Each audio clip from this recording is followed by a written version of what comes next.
Good afternoon and welcome, everybody. This would be the Jeff Cameron Show right here on 93.3 Real Talk Radio, Warchant TV on a Libations Friday. Now, let me set the tone real quick. First of all, thanks to all of you who are listening to the program, driving about town, listening on 93.3 FM Real Talk, Tallahassee's only locally owned and operated radio station, where today we are at Kraft Nissan from 2 to 4.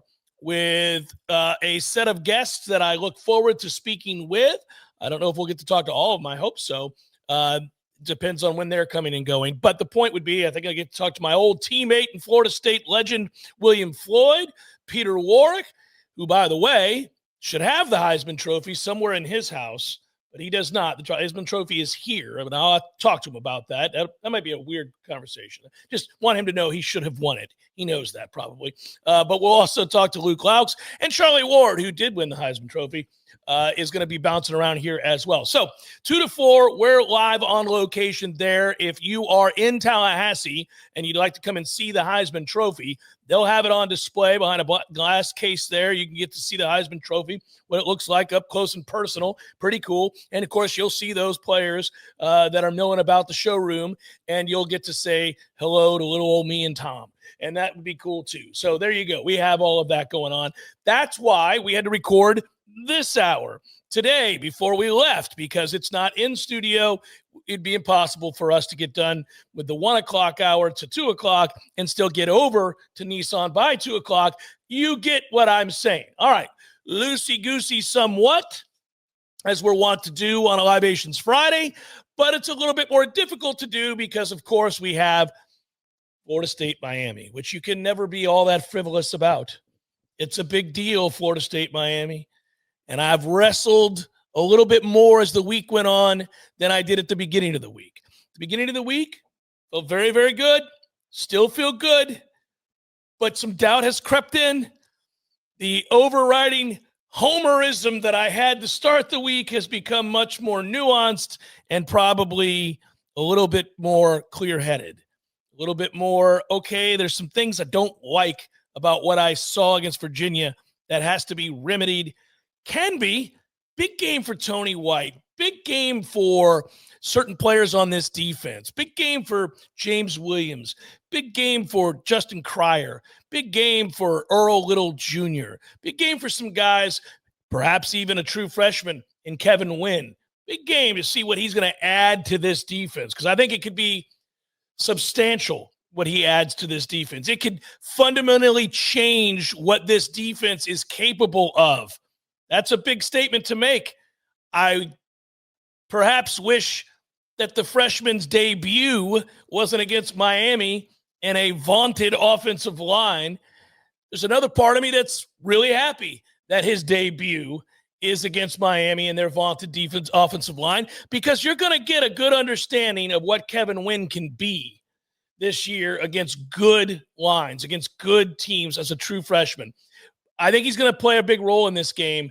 I don't know how many snaps he'll get, but I think playing a 335-pound freshman with so-called Herculean strength, as we've been told, can go a long way in helping Darrell Jackson out, who's getting doubled and tripled every game.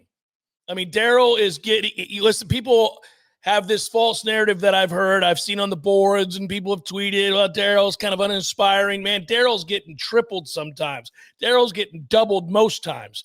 Darrell needs a Robin.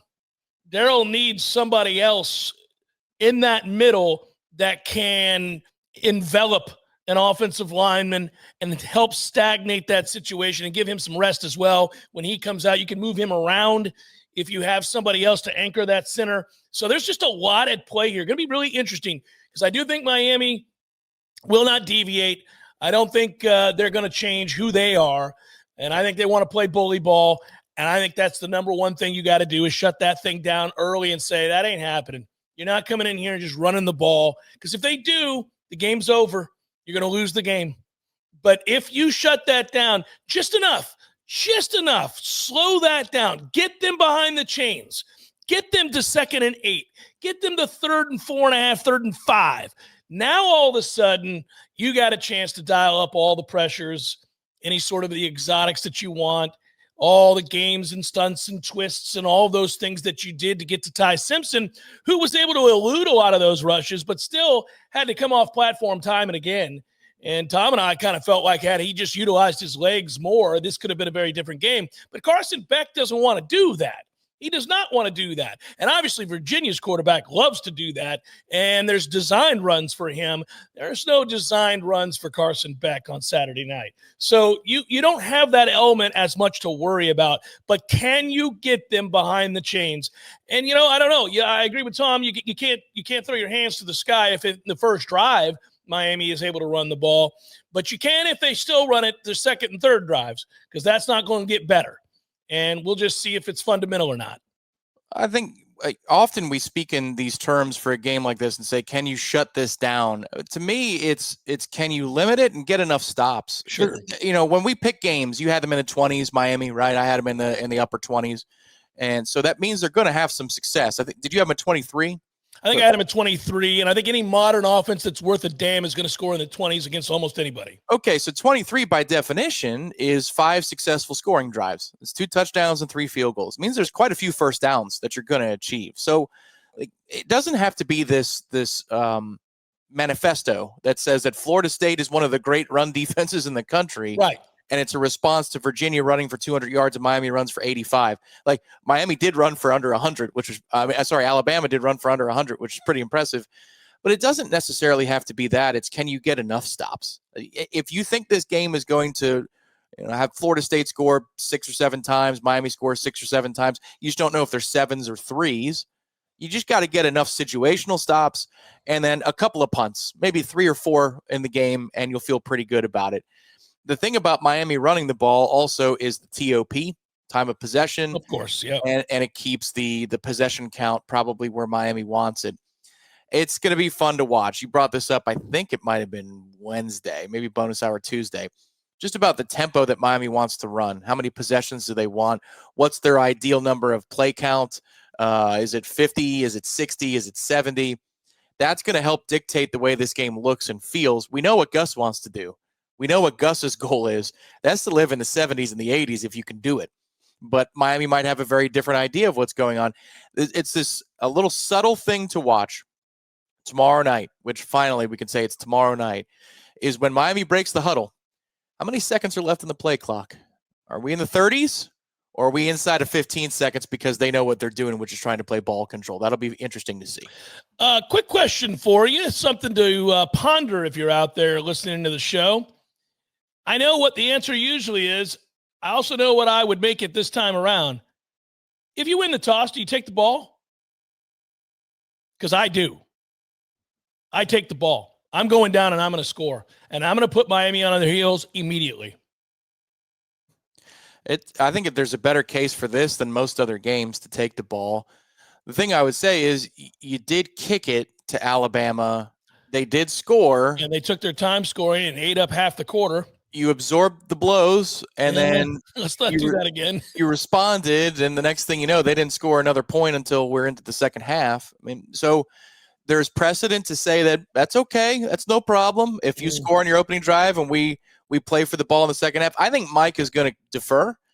I think he is too. I'm not predicting they take the ball. I'm telling you, I would take the ball. Sure. I could understand why that could get heated in the coach's room and say, Mike, we need to deviate from the strategy here. But he absolutely loves that middle 8. He loves the idea of doubling up the scoring just before half. I mean, the way he uses his timeouts, even in games that you don't need to, he's an absolutist when it comes to inside of 2 minutes. If that team runs in the middle of the line and it's 2nd and 9, he's going to burn a timeout. He does not care. I just think, Tom, you've got your first 15 scripted. You've probably got something that you're pulling out of the bag early against Miami. This crowd wants to go nuts. You want to put this place on tilt.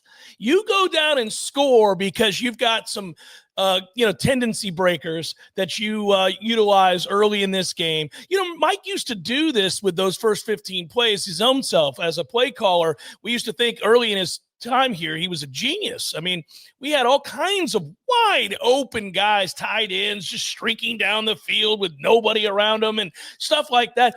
You know, Gus has got a little something waiting. Wouldn't you like to do that at 0-0 and make that 7-0 as opposed to being down 7-0? And I know you're telling yourself, well, we don't have to give up points if we kick off, Jeff. It's true. But there's a distinct possibility we will. I'm just getting ahead 7-0, making Miami play from behind. I'm making Miami really, really nervous from Jump Street. And I'm getting this crowd to go berserk out the gate. Now, that's if I really believe that I've got something in wait for Miami that is going to work when we're on offense. Obviously, this all backfires if you take the ball and go 3 and out. And there are no guarantees. I mean, the other guys are on scholarship too. They've got good players. I get it.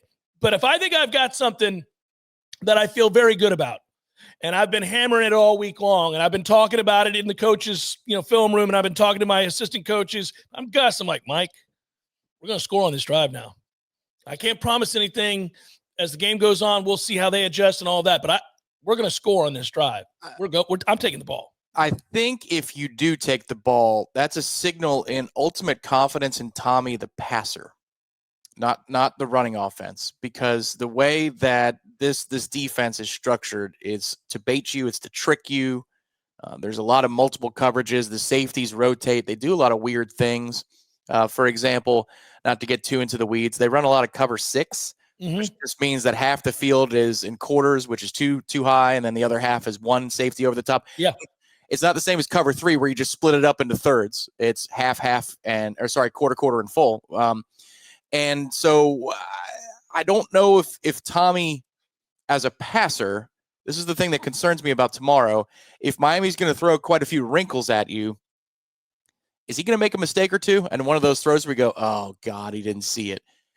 If they think that he can handle that and read through it, or they've got their rules all set and the training and the preparation was where it needs to be, I do think you're going to have to throw to set up some runs tomorrow night.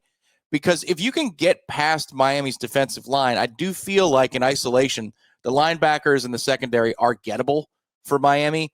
The scheme is what obfuscates that. And, of course, the defensive front is just very, very good. And you might have less than 0 time. It'll be interesting. If they take the ball, that tells me that they feel good about their passing concepts and Tommy the thrower. Well, and I think they think that if they take the ball, they've got something dialed up for it. It means Gus knows what Miami's going to be in against certain looks. He's going to say, I'm going to give them this look, and this is what they're going to do, and this is how we're going to handle it. That's the beauty of the script early on. Everybody doesn't really – most people do not deviate from their core principles to start a game. Defensively, they're going to line up as they line up. They're going to do what they do against certain looks. See, this is interesting. I'm not scared of the game, but the first drive and pushing your chips to the middle of the table. It's not an all-in. It's not an all-in bet, but it's like it's a raise. It's a check raise. You check, all right. I raise. Well, yeah, you're trapped. Screw you. I see your 10, and here's 50. Yeah. It's the variance of Miami's boundary pressures against our backside end around, reverse type stuff. Our jet motion stuff. Oh man, that could be -12 and a disaster, or it could be that kid overran the play and there's nobody there and the crowd is on its feet. Yes, and doing the centipede in the aisles. They're doing the centipede because Florida State has a 6-second play where you just know it's a touchdown.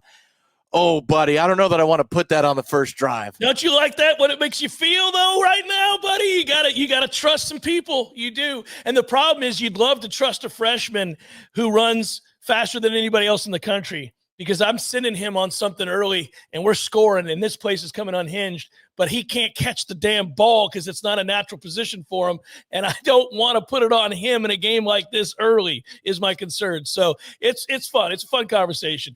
Lee Sterling, Paramount Sports, joins us next. Jeff Cameron, 93.3 Real Talk Radio, Warchant TV. Libations Friday means Lee Sterling, Paramount Sports. And every year at this time, it's a special appearance from Lee. It's always special, but we get Florida State, Miami. Man, we've been doing this for so long. We've all had our fair share of successes against the other. So I think that we humbly go into the conversation every year about Florida State, Miami. And this is a fun one because it's one of the best matchups we've had in a while. Seems like we went for far too long a stretch where either Florida State was really good and Miami wasn't, or Miami was good and Florida State wasn't. This time around, at the very least, we know these are two very good football teams. Who's better? Might very well be Miami. We'll see. They're favored to win the game. But we know both teams are problems for other teams this year. And so I think it makes it a little bit more fun. Then you get Saturday night at Doak. It feels very old school. So let's welcome him in. Lee Sterling's on a roll for his clients right now. He's been whooping ass. He got that South Carolina pick, by the way, in that blowout win, 35-13. I think that spread was single digits too, Lee. So you ended up killing it there. Let's go, buddy. How you doing? Great. I mean, we hit that game. Kentucky's got a lot of problems. I mean, Mark Stoops, he loses bad. He loses 30, 40 points against Georgia. Might be it. He may not make it to Monday. So that'll be interesting to see how that plays out. You know, I think would be great for that job or Arkansas? John Gruden. How'd you like to see Lane Kiffin on one side, John Gruden on the other? I think, wouldn't you take, if you're John Gruden, would you take the Arkansas job before you take the Kentucky? Yeah. The Kentucky job's a weird job. Probably, but you know what? Both schools have money. They spend it on basketball. Yeah. The question is, are they ready to join the arms race? If they are, then he might be their guy. And one of my friends was like, he's an Arkansas fan. He goes, well, he's not going to be there in 5 years. No, but if you get 3-4 good years and you return, to being a player, that's what you got to do. When you're a bottom feeder in a conference, if you're a Stanford, and that's like what Kentucky is, and Arkansas might be a little bit better, no one talks about you. No excitement. You're not selling tickets, donations. I mean, that when Florida State wins a national title, they're playing for a national title. Money is pouring into the school. There's excitement. There's a different feel on the campus. And I think both those schools are going to have to make some hard decisions real soon. It's funny. I think in the case of Arkansas, they want to be good at everything. Right. They want to be good at everything. But, man, in order to be great at football, you've got to spend an inordinate amount of your resources to football. I mean, you just got to – Just sell 2 Walmarts and you're set. Well, on to the games themselves, and we've got some interesting ones. We'll save Florida State Miami for a few picks from now, but let's start with Alabama minus 10.5 against Vanderbilt. Of course, Vanderbilt beating Alabama a year ago. Alabama has made great strides since losing and getting dominated by Florida State. I think the quarterback is really pretty good, Lee. I think Ty Simpson's a good player. I have a question for you as you handicap this game. I see a problem for Alabama developing, even though they're getting better. And that is they don't run the ball real well. They don't, not by Alabama standards, that's for sure. So is Vanderbilt equipped to do anything about that and make them one-dimensional? If they play a really good team, I think down the road they're going to have trouble. They got their best running back, and he ran hard. Yeah. He was running super hard. He was fresh, too. That helped. But they could run into problems. But Vanderbilt's weakness is pass defense. I mean, Utah State passed for 274 on them. So that's a real problem here for Vanderbilt. Now we know after upsetting Alabama last year, 40-35, is a 23-point underdog.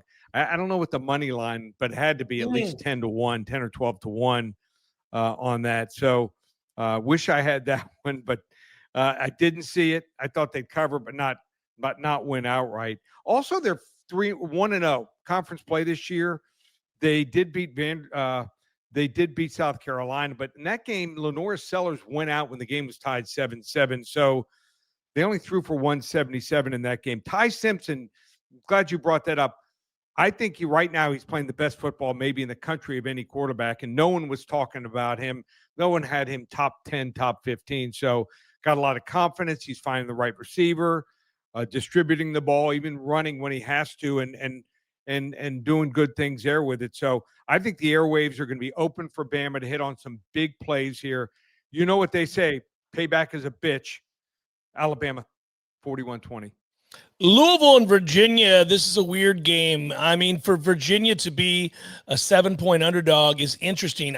Something hasn't seemed right about Louisville to me. Virginia's offense, I think, is legit. Their defense isn't good, but I think their quarterback is a fun kid to watch play. I like their receivers. Yep. That little back is a good player. And stylistically, I think they're going to score. I think Tony Elliott's figured it out. Yeah. Do they have the goods to cover here on defense? I don't think so. Okay. You know, they don't have any plus defenders. That's true. I don't think you're going to see any player on their defense make it to the NFL or maybe even a practice squad. So that's what surprised me, that FSU didn't put up 50 points on them on last week. But they did put up over 500 yards and 38 points, and they should have, and they would have scored in the 40s if you don't throw an interception on the 5. There you go.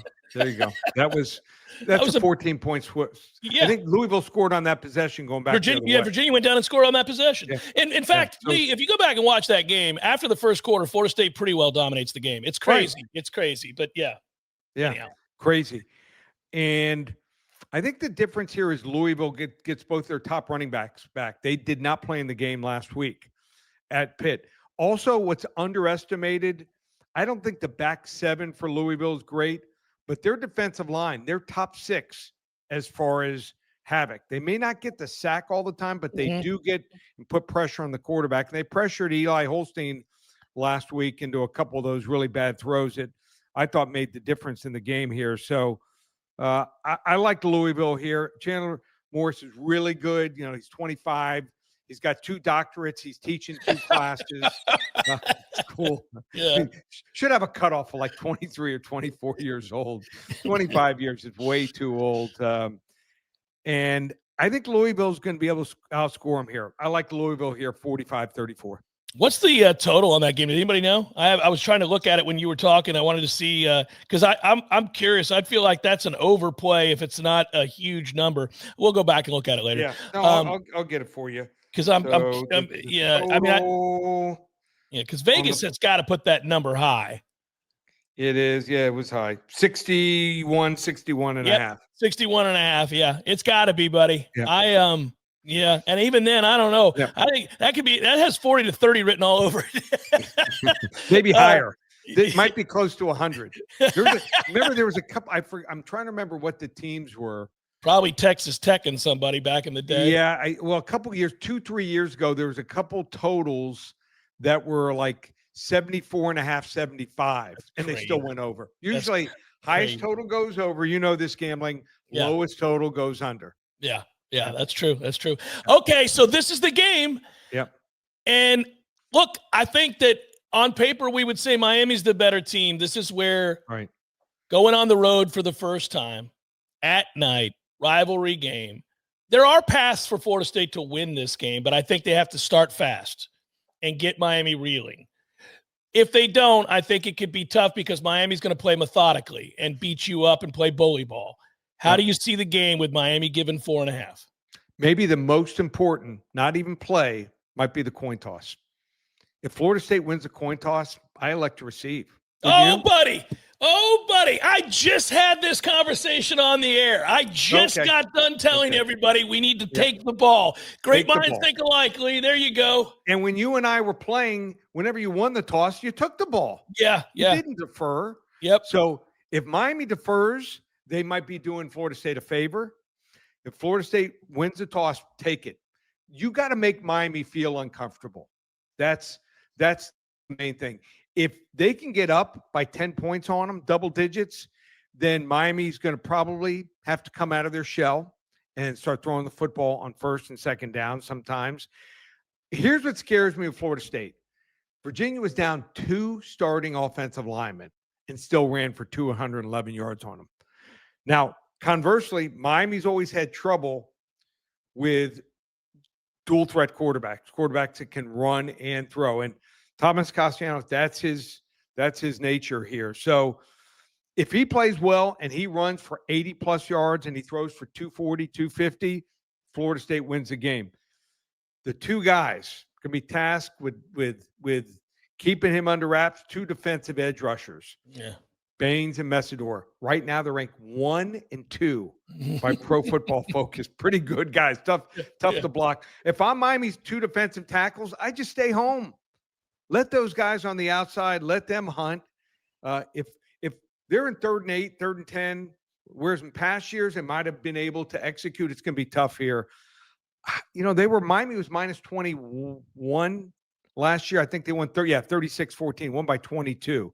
Like I said, if they get the lead and they win, if they're up by 10 points, any 1 point in the game, I don't see Miami losing the lead with the defense being so much better. I think under a touchdown, under 5-6 points, I think Miami's still probably the right side here, but it's going to be a good game. I have Miami 31-23. Good game, fun game. Yeah. Seahawks -3 against the Bucs. I think the Bucs are in a world of trouble here. Do you agree? I think they're in trouble here. This is a tough. That's a terrible matchup for them cross country. And that's what. Yeah. So they played 3 games. They come back and win. Last week gave everything they had, and they were down a lot. Come back to make a game of it and almost win the game is crazy. And now they got to go cross country. They got to face a team that has 3 extra days of rest. You got to face a team with 2 healthy running backs, Walker and Charbonneau. Sam Darnold, you got to make him feel uncomfortable. He's hitting on 70% of his passes here. Defense, they got really good cover corners here, which can give Tampa Bay some trouble. I like Seattle here, 27-17. Well, so far we're seeing things pretty close to by the book there. Chiefs Jaguars. What a cool game for the Jags to have. I'm sure they looked out there and watched the Chiefs become the Chiefs again last week and thought, oh, great, they figured it out. They've got Worthy back, and they're all the. But the Jags, first of all, should be undefeated. Yep. They blew the Cincinnati game. The Jags can run the ball. The Jags play good defense. I don't love the Jags quarterback, but right. I like elements of this team. And I love Liam Cohen because he was in Tampa last year, and I think he's a great play caller. I don't know. Can they pull this upset? It's going to be tough. Yeah. And I love Liam Cohen also. I was wondering what is the percentage of fans and what percent in Tallahassee root for Jacksonville, if you had to guess, Tampa and Miami? It's mostly Bucs, Dolphins, followed by the Jags. Jags are still – they came so late in the game. People had already established their fandom. A lot of people in Tallahassee, Lee, as you know, are from Miami, from Tampa, from St. Pete, from Orlando. So they grew up rooting for the Bucs and the Dolphins. And then they got up here, and the team got located close by. It was too late. We have our fair share of Jags fans, but it's mainly Bucs, followed by Dolphins, followed by Jags. Would you say it's like 45, 30? Yeah, 15, and then something. I think that's about right. Yeah. Okay. Just always wondered what the distribution was there. Mm-hmm. You hit it on the head. The key to them winning is defense, special teams, and running the football. Except for running the football, Kansas City does better. Defense, their defense is top 3 NFL. Great special teams, great kicker and Buckner. Punter, I mean, they're usually not going to give you a lot in the return game. As long as Trevor Lawrence doesn't throw the ball 35, 45 times a game, you're fine. Now, all of a sudden, with Xavier Worthy coming back, Kansas City looks like they got it going here again. Mm. And, if they still had their top 2 receivers out, I might give Jacksonville a look, but I think Kansas City's the right side, 28-20. Game of the week is one that if we were just looking on a glance before the season or after the first week anyhow, you'd be like, well, North Carolina's going to lose by 50 to Clemson. Right. But I don't know if Clemson cares to play football right now. They certainly look like a team going through the motions that's not in love with Dabo anymore. And obviously the Bill Belichick experiment has gone south, and that's fun. Warms my heart to see them look like fools. Anyhow, that game's 14 points. It's the game of the week. How can folks get it, Lee? What do you think? Do you think Dabo? You think he works out a buyout to move on after the year? Yeah, it's interesting. He certainly seems to be setting the tone, right? Yeah, I think so. Yeah, I think it's with all the success he's had, I think it's time he moves on. So yeah, that might be interesting. So anyone wants to get involved? How about this? I'm going to give them the game for free. Clemson, North Carolina. First 10 callers, 800-400-9741. Give it to them for free. And, boy, have we been on a roll. 11 straight NFL wins. Hit on our South Carolina 40 to 50 unit max wager last weekend. I've got another one this weekend. Ooh, so send it you along, want to hop Lee. on board. Biggest weekend ever So we call it not October, we call it Locktober. You can get every single game through the end of the month. Going to get 12 to 15 selections, including that big game this weekend. Normally $5.97. I'm going to set the computer as soon as we get off. Normally it's save 100 and $4.97. If they use coupon code save 200 in the coupon box, checking out save 200, just $397, works out to less than $100 a weekend, $397. One place, ParamountSports.com, to get our Locktober special. Also, UFC got a big card going there. First time ever we have a 40 and a 50 unit selection on the same card. We've won 14 of the last 17 cards in the UFC, pay-per-view 320 from Las Vegas. So 7 selections there in the UFC. If you like to bet on it, this is the week you join. $57. Never had so many big unit plays in every single sport. And we've been red hot in baseball too, on a 6-1 run in the baseball selections. You get every game through the World Series, $97. So check it out. If you've never been with me before, if you hopped on, this is the weekend to get back on board. Use coupon code SAVE200, just one place, ParamountSports.com. Lee, always appreciate it. Enjoy the weekend. It's a great one. We'll talk again next week. Be well, sir. You too, buddy. Take care. See you, Jeff. Take care. Lee Sterling, Paramount Sports, joins us every Friday, and we can go back over some of those games, but I know he had Alabama laying the wood to Vanderbilt in a revenge. He has Louisville outscoring Virginia in a big number there. He's got the Canes beating the Noles. Not surprised he'd pick that, but he does allow for the upset possibility. I think we're all kind of viewing the game that way. He agreed with me on Seahawks-Bucks. I don't like that matchup at all.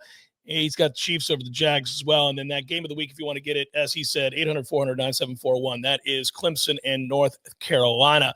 Got to get my picks in with Mom, who right now, I'm housing. 6 games up. Bring it on, Mama. That's next. Jeff Cameron Show, 93.3 Real Talk Radio, Warchant TV. You might say to yourself, I'm no cook. I don't know what I'm doing, but I know I've got to start cooking for myself, and I know that I have to eat healthier. I've got a solution, kids, and a good one at that. HelloFresh, by the way. Brand new expanded menu. HelloFresh has doubled its menu. Now you can choose from 100 options each week, 100 different options, including new seasonal dishes and recipes from around the world. So you've got variety on your side. Dig into bigger portions that'll keep everybody satisfied. Eat healthier, eat tastier. You get steak, you got seafood, you got recipes for everybody. The best way to cook just got better. Go to HelloFresh.com/Cameron10FM now. Do it now to get 10 free meals plus a free item for life. 1 per box with active subscription. Free meals applied as discount on the first box. New subscribers only. Varies by plan. That's HelloFresh.com/Cameron10FM to get 10 free meals plus a free item for life. We go from Lee Sterling's picks of Paramount Sports to me and my mom and our picks. I hope that the trend continues, because the trend so far is certainly favoring your boy, as I've gotten out to a good start. So cue it up, Tom. Let's get to. And now for another edition of the Family Pick. Nick. Go to your room! Ma, the meatloaf! Take it away, Jeffrey. Always laugh at the graphic because of the one helmet with that little skinny pirate. I know. And Ma the meatloaf always makes me laugh too. Oh my God. By the way, Mom, you should tell our audience, how hot was it last week at Raymond James Stadium when you and I went in there to watch the Bucks Eagles?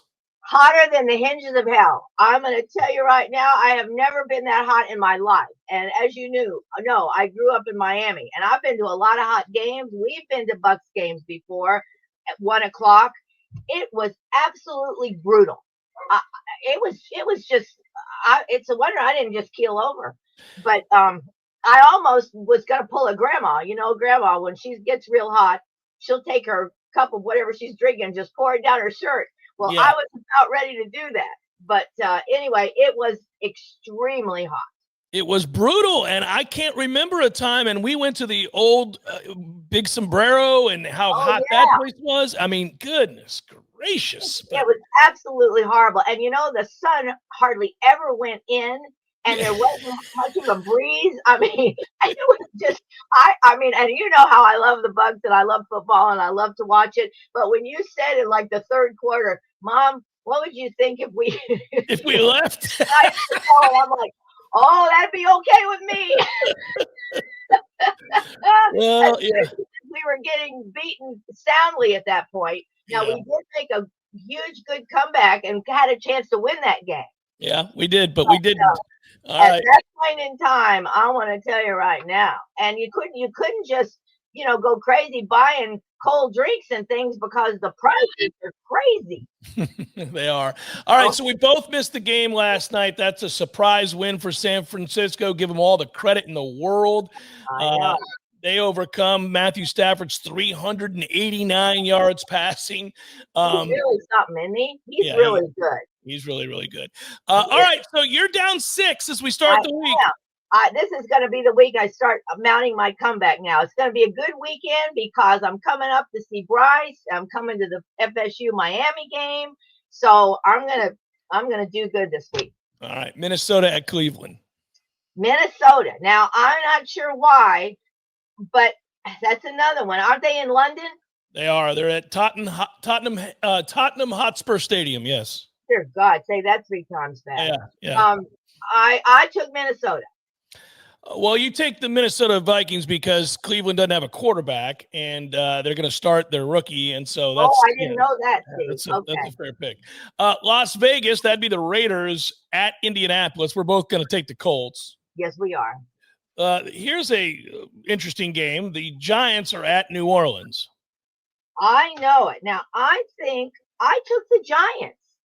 I think the Giants are starting to get their act together a little bit, and New Orleans, I don't know, and they're at New Orleans. Well, I still took the Giants. I took the Giants too. I like Jackson Dart. That was a good start for him. It was a good start for him. Dallas is at the Jets. Yeah, Dallas. Denver is at Philadelphia. Yeah, I'm taking Philadelphia, even though I hope they lose, but I think they'll win that game. Miami is at Carolina. Yeah, now I took Miami, but I don't know. Carolina's like schizophrenic. One week they beat somebody 30-0, and then the next week they're terrible. So, but I took Miami. Miami did pretty good last week. I took Carolina. I think they'll beat Miami. Yeah, I don't think Miami's any good at all. And then I think Carolina is not schizophrenic. They're terrible. They've won one game. The other 3, they got their ass beat. But I think they win their number 2 game here. I'm gonna pick them to win this game. I hope not. Come on, Miami. Battle of very injured teams here. Houston at Baltimore. Yeah, now, that game, I really wanted to take Houston. And I don't know if Lamar Jackson is playing. He's not. Okay, and their other guy, Humphreys, is really good, is not playing. Hamilton, he's not playing either, yeah. And that makes me want to take Houston. But I don't know. It's kind of like last night. It's like that wounded duck that just fights back with like San Francisco. I took Baltimore. Me too. Tennessee is at Arizona. I know. I took Arizona. Bucks are at the Seahawks. I'm taking my Bucks to bounce back now. I know I always talk about going to the other coast and everything, and they may not, but I took the Bucks. I took Seattle. I think we're going to get housed. Oh, God. I don't like to hear that. Detroit's at Cincinnati. I'm going to win that game. Who'd you say? Detroit at Cincinnati. Detroit. Washington is at the Chargers.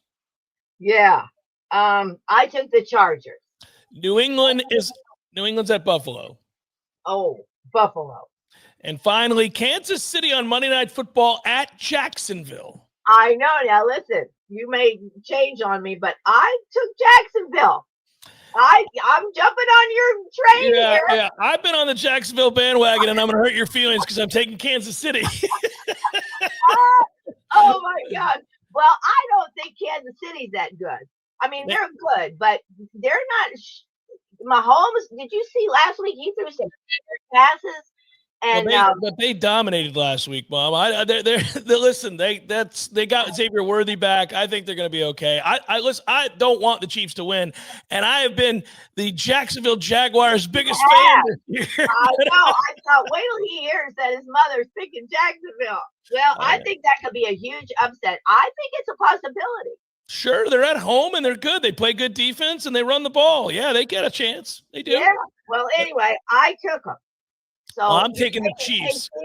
Yep. Oh. So I've got the Panthers, and I've got Seattle. Shame on you. Yeah. And Kansas City. And I've got Kansas City. And also, I did not take the Dolphins, Tom. I think you have me on there taking the Dolphins. I took the Panthers. She Carolina. I took Carolina. She took the Dolphins. So that's reversed. But now I need to win at least a couple of these now this week, and you need to root for me to win the Bucks one for sure. Well, I will. Yeah, I'll root for you to win the Bucks one, but it's fixed. Tom's got it fixed there. You got the Dolphins, the Bucks, and you took all 3 Florida teams, and I went against all 3 Florida teams. That's hilarious. Oh my goodness, I know that's terrible. Well, anyway, we'll see what happens. But that game last night was just not good. And what do you think about our chances in Cairo tonight? I don't know. I never pick Leon to win. They're not any good, so we'll see. I mean, but they've won a few. Yeah. We'll see. We'll see. I don't know anything about Cairo. You know, those little towns in Georgia, football's like everything. It is, and they whooped our ass last year, so we'll see. Oh Lordy. Well, then it's time for Leon to do good. Love you, Mom. Talk to you later. Drive safe. In a little while. All right. Bye-bye. Bye-bye, everybody. I know. Yeah. So we'll see. I think that I'll say this. Leon has a better chance against Cairo tonight than they did a year ago. Last year when they played Cairo, they had a running back, and they still have a good running back, but they had a running back last year that was just a one-man show. It was an ass beating. There was not much we could do there. Good job, Mom. Appreciate it. Tom, are we going to carry on here with Red Zone? I think we're supposed to do that this hour, so I am ready to do that if you are. I am ready to do that. You want to hear the sound effect? I do want to hear the great sounder, yes. Welcome to the majesty. Every freaking rep. The elegance. To win the game. Oh, he hits the upright. It's no good. You have entered. Someone burned down the funeral home. You burnt the funeral home. Lives will be changed. Sideline. Touchdown. Unbelievable. Mothers will cry. When you see your players give all that they have and you lose that way, it's tough. Legacies are etched into eternity. I know who I am. North South Dakota was his brother from West Virginia. This is the Red Zone. It's good to know. As brought to you by our friends at Artisan Financial Strategies and my man, fellow Noel, Adam Tolliver. His group of experts joined forces to be the best in the business. They'll protect you against rising healthcare costs. They'll make sure that their planning experience, which consists of 30-plus years worth of planning experience and world-class resources, they'll get you navigating your way through retirement, ensuring that you have enough money to retire. Let's just start with the basics, right? Do I have enough money to make it on my own if I call it a day and leave the workforce? They'll let you know that and so much more. Great team, Artisan Financial Strategies. Tom Lang, first down. What do you got for me, baby? Okay, can we both agree that we believe that Florida State's leading receiver will probably be Deuce Robinson? Are you okay with that? I was asked that on a show yesterday, and I said that Deuce Robinson would be the leading receiver, yes. Okay, so first down, the question is, leading receiver number 2 and leading receiver number 3 come from which position groups? Oh, that's a good call. You think they're going to start utilizing the tight ends a little bit more here? If not now, when? Yeah. I see the angle that you have there for the question. So look at me reading between the lines.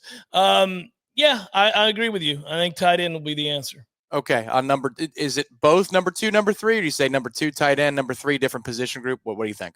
Well, number 3 might actually be Squirrel, because I think that they're going to have to get him more involved here, and I think he's healthy. So I'd go back to the receiving core after I went tight end for the second gross. It's an outside shot. It depends on what you call Jalen Lucas. If you call it running back, it could be him. Yeah, you're right. I would think he's pretty involved in this game. Yeah, so the question number 2, second down, would be Mekhi Danzy, Jalen Lucas, over under 4.5 touches combined.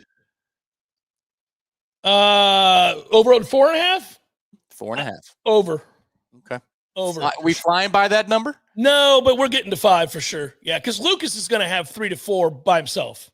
It felt like some of the things we didn't do last week was because we were saving it for this week's specific circumstance. Not that Gus was trying to pull punches, but it's just different scheme week to week. No, I agree. Third down, over under 3.0 tackles for loss combined for Bain and Mesidor. 3.0 tackles for loss. Oh, man, that's interesting, Tom. I'm going to go under. Okay. Well, I picked us to win the game, so. I'm actually, oddly enough, worried more about Mesidor in the game plan. I think we'll run away from Bain. Mesidor against the read option is so quick and shifty. That is, if we do call the read option, remember last week that first drive of the third quarter got tripped up? Mm-hmm. And that kid made a couple of decent plays. The read defender. Mesidor is like a freaky. All right, fourth down. Red zone efficiency. The better team tomorrow night is who? Miami.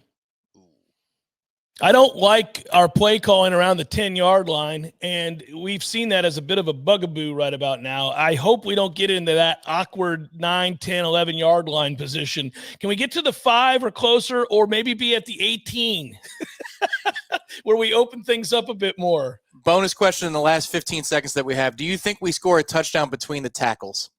Yes, I do. Oh, okay. Yes, I do. Yeah, I like the way we run that. All right. Next up, live from Kraft Nissan, Florida State Legends joining me. Jeff Cameron Show, 93.3 Real Talk Radio, Warchant TV.